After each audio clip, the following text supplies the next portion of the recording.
শরবত বিতরণের কর্মসূচি আমরা আয়োজন করেছি। ইনশাআল্লাহ আজকে দিয়ে শুরু করছি আমরা। সকলের প্রতি আহ্বান রইল যে নিজ নিজ জায়গা থেকে সবার একটু এগিয়ে আসুন, সবার প্রতি যেন এই ক্লান্তি লগ্নে সবাই একটু স্বস্তি পায়। এই তীব্র গরমে আতঙ্কিত মুন্সিগঞ্জে কেউ কিন্তু এই উদ্যোগটা নেয় নাই। সেই ক্ষেত্রে ওদের এই উদ্যোগটাকে আমি আমার সংগঠন এবং ব্যক্তিগত পক্ষ থেকে সাধুবাদ জানাই এবং এই ব্যতিক্রম কার্যক্রম ওদের চলমান থাকবে, আমরা ওদের পাশে থাকবো এবং ওদের সাফল্য কামনা করছি। এই যে একটা উদ্যোগ নিয়েছে এটা খুবই ভালো। এই উদ্যোগটার সাথে আমরা একাত্মতা ঘোষণা করি।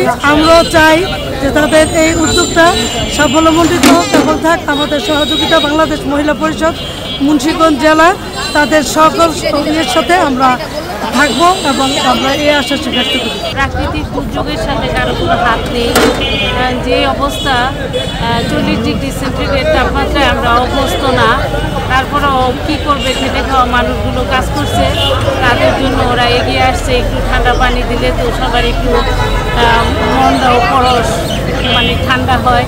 আমরা এই কাজ করে নিজের মানে প্রশান্তি বোধ করি অ্যান্ড অন্যের তাদের প্রশান্তি মানে আমাদের প্রশান্তি। আমরা সবসময় ব্যতিক্রম কিছু মুন্সিগঞ্জবাসীর জন্য নিয়ে আসি। তো এবারও হচ্ছে এই তাপদাহ গরমের মধ্যে হচ্ছে আমরা মুন্সিগঞ্জের সকল কর্মজীবী মানুষের জন্য একটু প্রশান্তির প্রয়াস মানে একটু জন্য আমাদের ছোট্ট একটি প্রয়াস। এখন এই তাপদাহ গরমের মধ্যে হচ্ছে আমরা অনেকগুলো কার্যক্রম আমরা হাতে নিয়েছি, যেরকম হচ্ছে বৃক্ষরোপণ কার্যক্রম। তো বৃক্ষরোপণ কার্যক্রম এখন যদি আমরা গাছ রোপণ করি, গাছটি বড় হতে 2 বছরের মতো লেগে যাবে। তো একটি গাছ লাগালে হয় না, গাছের পরিচর্যা করতে হয়। আমরা মুন্সিগঞ্জ সেবা কেন্দ্র টিম গাছ লাগাবো এবং গাছের পরিচর্যা করব। তার পাশাপাশি মানুষের জন্য সুন্দর একটি ছোট প্রয়াস তাদের জন্য আমরা নিয়ে আসছি। সবাই দোয়া করবেন। মুন্সিগঞ্জ সেবা কেন্দ্র সবার জন্য সবার পাশে। এই গরম তাপদাহের মধ্যে যখন মানুষ 4 দেয়ালে এসি বা ফ্যানের নিচে থাকতেই স্বস্তি বোধ করছে, আর তখন সেই সময় আমাদের একদল স্বেচ্ছাসেবী চিন্তাধারা এমন দাঁড়ালো যে তারা কিভাবে পথচারী যারা আছেন বা শ্রমিক যারা আছেন তাদেরকে কিভাবে একটু স্বস্তি দিতে পারে, তাদের তৃপ্তিটা কিভাবে একটু মিটাতে পারে। আমি খাইয়া শান্তি পাইছি, মা জন্য আমি দোয়া করি সামনে ভবিষ্যতে এইভাবে খাইতে পারি।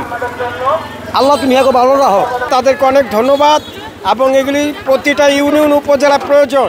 সর্বত্র যে খাওয়াইতেছে এটা অনেক ক্লান্ত দূর করতেছে। হ্যাঁ, সবার জন্য এটা বিরাট উপকার। 12,000-এর অধিক সদস্য এখানে আছে, যারা কিনা সকলেই প্রান্তিক জনগোষ্ঠীর জন্য ভাবে, প্রান্তিক জনগোষ্ঠীর বিভিন্ন কাজে তারা উদ্বুদ্ধ করে আমাদেরকে। আমরা মুন্সিগঞ্জ সেবা কেন্দ্র পরিবার প্রত্যেক বছর এরকম কিছু উদ্যোগ নিয়ে থাকি, যাতে আমাদের মাধ্যমে সাধারণ জনগণ উপকৃত হয়। আপনারা ইতিমধ্যে দেখতে পেয়েছেন আমরা রমজান মাসে একটি ইভেন্ট করেছি, যেটা হলো কি মানুষের জন্য ঈদ সামগ্রী ও ইফতার সামগ্রী বিতরণ করেছি। এবারও তীব্র রোদে আমরা মনে করছি যে মানুষের জন্য কিছু করা প্রয়োজন, সেজন্য আমরা এই শরবতের একটি আয়োজন করেছি, যা কিনা 2000 পথচারী আমাদের থেকে শরবতটি খেয়ে তৃষ্ণা নিবারণ করতে পারে।